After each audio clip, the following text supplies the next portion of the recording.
So how is your sleep? Is anyone struggling to sleep at night?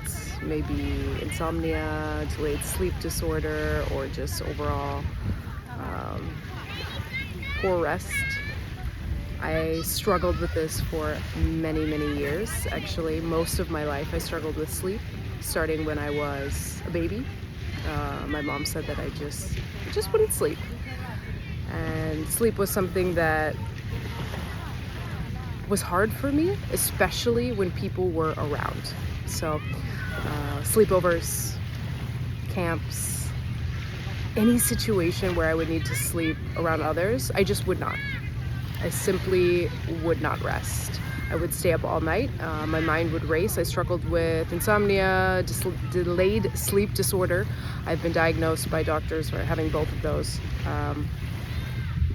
And I just could not find rest. I could not be vulnerable when others were around specifically, but it was something I struggled with even when I was alone. When I was 15, I went to the doctor and they prescribed me sleeping pills, trazodone. This is pretty strong stuff that was developed for anxiety but happened to work for sleep, so they prescribe it quite often. The doctors just gave it to me. They said, take this, it'll help you sleep. They did not offer up any other options. They didn't give me any natural recommendations like trying meditation, breath work, essential oils, lavender for relaxation, self-massage. They didn't give me really any options. They just said, this is what you need to do. You have insomnia, take this. So I did it, and for many, many years, I slept, but I would find myself waking up really foggy and kind of numb. I would fall asleep in class. I remember I had a math teacher that came up to me and asked me, are you okay? I was like, yeah, I struggle with sleep. I take sleeping pills. Sometimes the next day I'm just really still tired in like the first class. So this really, I feel like, affected many aspects of my life. I was kind of numb, tired. I didn't feel great, but I kept taking the pills because they helped me sleep and because the doctors told me that that's what worked. When I was in university, I was going through some changes and I stopped drinking alcohol and I became more connected to my body. And I realized I didn't want to take those pills anymore. So I just stopped and I started to connect with my body and relax. And I found ways, healthy ways, to sleep better. So yoga, meditation, using lavender, just creating a safe space before bed. And I found that to be quite useful for me. I still didn't sleep amazing, but it was definitely a lot better and I didn't need the pills anymore and I never took them again. Now this is something I've been working on for 10 years, discovering what was happening, why I couldn't sleep, and I've spoken to my parents about it.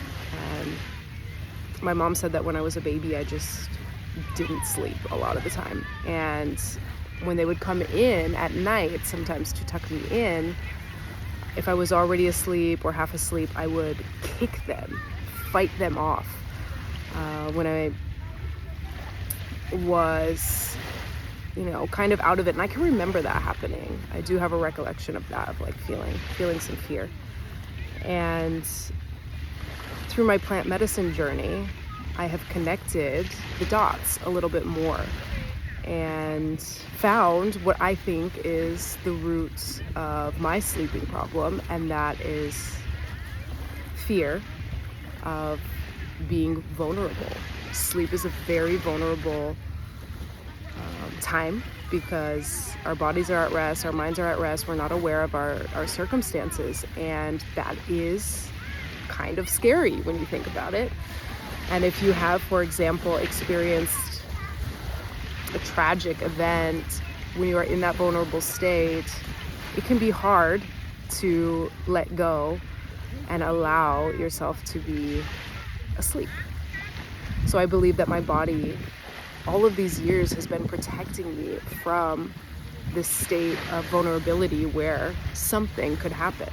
Now, in my case, I think that it was potentially connected to a past life experience where I was harmed when I was sleeping. You know, I think it was, I was kidnapped when I was sleeping. I really believe that. And it doesn't really matter what it was that happened. It's just understanding that when in the vulnerable state of sleep, I was violated in some way. And so now my body doesn't want to rest because it's dangerous and believes that it's dangerous. So what I had done before realizing this is just created a space, a routine that made my body feel safe. So relaxing the nervous system, calming down, creating a routine. And this is what I've needed this whole time, was just to feel safe, to be okay with being vulnerable. And I believe that is the root of this sleep problem for me. And now that I know this, I can give my body what it needs, and I can create this place of safety and vulnerability and trust that no one's gonna hurt me. And I have compassion for myself and understand that in the past, you know, I was hurt. And so my body was just making sure that that wouldn't happen again.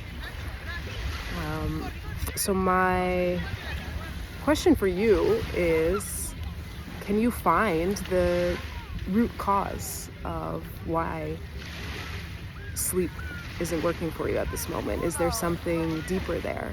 And only you know that answer. And I think it's something that can be found through sitting in silence, through breath work, through plant medicine, through whatever avenue works the best for you, but just really connecting with your body and understanding in what ways is it trying to protect you or show you something. This has been a really intense journey, and I really, at one point in my life, I believed I was never going to be able to sleep with a partner, and that I would have to have separate bedrooms. And that is actually something that for 10 years I was saying I wanted. And now I'm happy to say that I sleep wonderfully with my partner. In fact, better. I feel so safe. And it's, yeah, I'm going to cry because I finally can be open and vulnerable in a state of sleep and rest, which is so important for us, and feel safe with others as well. So I wish you the best on your sleep journey.